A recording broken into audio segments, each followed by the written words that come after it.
The statistics you're talking about, because, post-rebasing, even though we're going to talk about that, post-rebasing, the National Bureau of Statistics did not actually release a figure for the unemployed in the country. What the figures they have right now on their website is for 2011, because we had a conversation with the Statistician General of the Federation, and he actually said that they're still working on, ensuring that they get the right numbers, even though the Minister of Finance said it was something over 5 million or thereabouts of unemployment we have in Nigeria.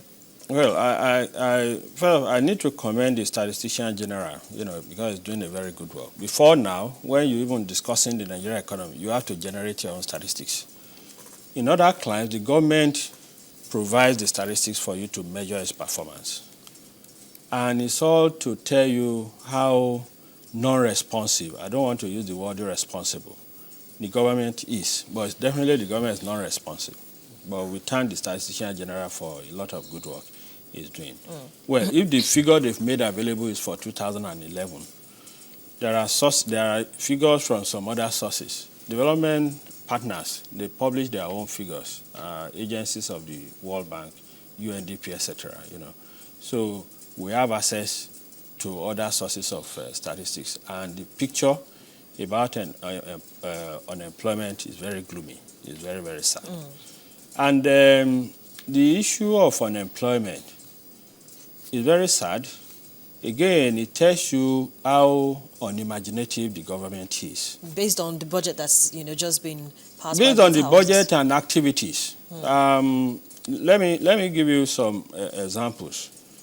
The president of the Lagos Chambers of Commerce in one of your programs on Sunday was talking about the experience they're having in the port. The government said that the port will ensure that goods are cleared within 48 hours.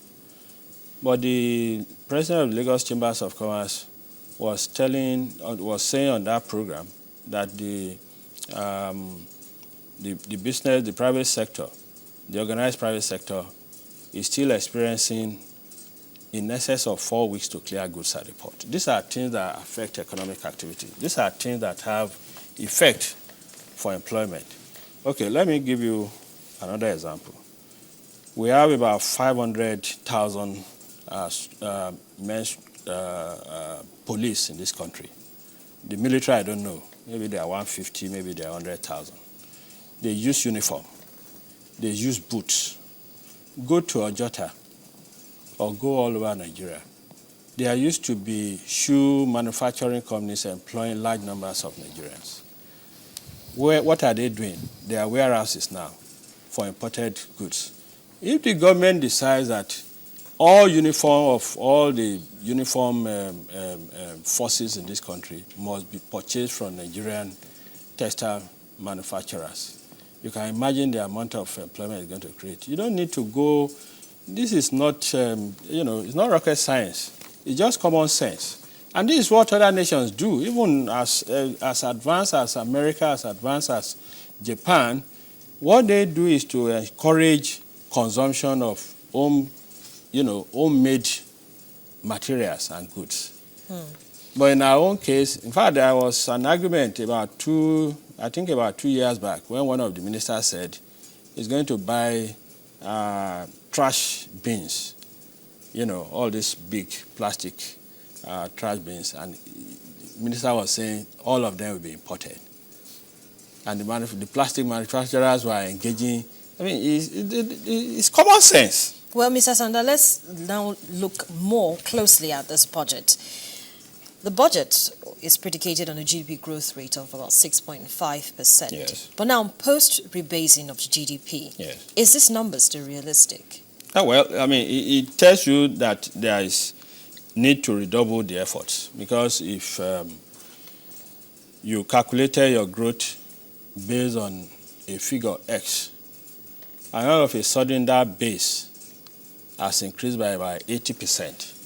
If you're still going to achieve the same 6%, 6.75 growth rate on the new base, it means that the numerator must necessarily increase significantly. Otherwise, you will come out with significantly reduced growth rate. Yeah, it's good. So we see who is lazy. and we see who is realistic about rebasing. Rebasing has upside and it also has It's downside. And it's simply going to accentuate the inefficiency in government, because we've all been smiling when they say that we are one of the fastest growing economy in the world, when in actual fact the statistics are not just right. But now that the statistics are right, let's see whether we'll still be one of the fastest growing. But we need to be one of the fastest growing one of the fastest growing economy in the world. Otherwise, we will just slip behind completely. Now, still looking at those basic assumptions, well, we've taken it off our screen at the moment. We also still have an exchange rate that is still predicated on 160 naira to the dollar. Okay, it's back up now. So it's 160 naira to the dollar. Now, some are actually saying that, with the recent pressure that the local currency has actually been facing at the market, because we know that the CBN has had to take more than necessary from the foreign reserves to actually shore up the naira at the market. Should the band be shifted now? Maybe it shouldn't be 160. Maybe it should come down, or maybe it should go higher. What are the pressures on the foreign exchange? We are a nation where about 60% of what we consume. Look at the way you are. Look at me.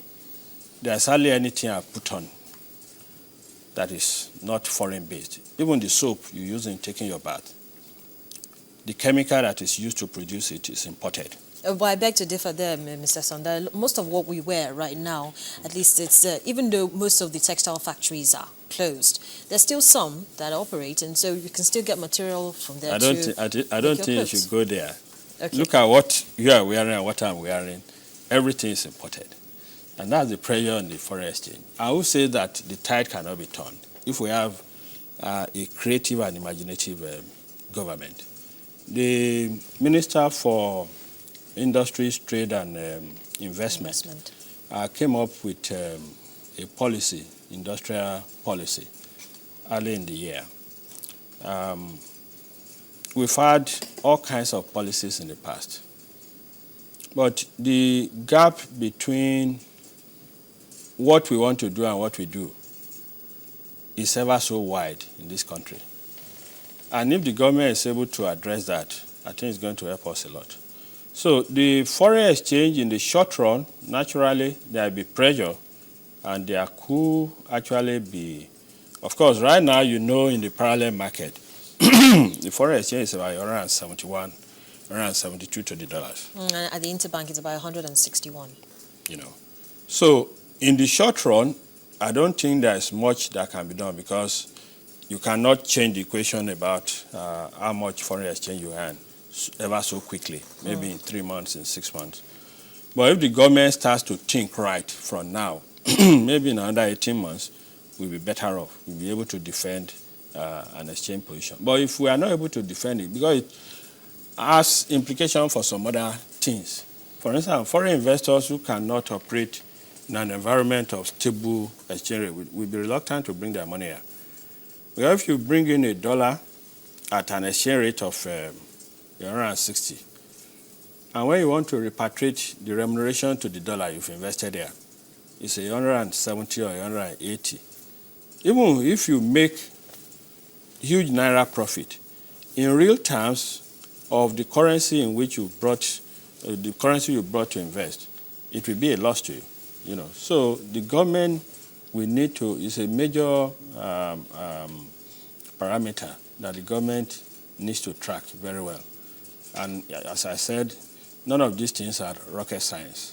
Another parameter that we're going to look at when we come back after this quick break is the public, post-rebasing the GDP, post-rebasing of the GDP, the public debt to GDP ratio will reduce to 11 from 19%. And so when we come back, we're going to be talking about the fact that since this has come down, might the federal government be tempted to borrow? Or should the federal government be tempted to borrow? Okay. So hold on to that thought. You're still watching Business Morning on Channels Television, and we're broadcasting live from Lagos, Nigeria. On the program today, our conversation has been on the Nigerian economy, with particular focus on the just passed budget by the National Assembly. And I have here with me in the studio the Head Transaction Advisory Services West Africa of Ernst Young, Mr. Bisi Sanda. He's going to be here with me in the studio when we come back in just a moment. Please stay with us.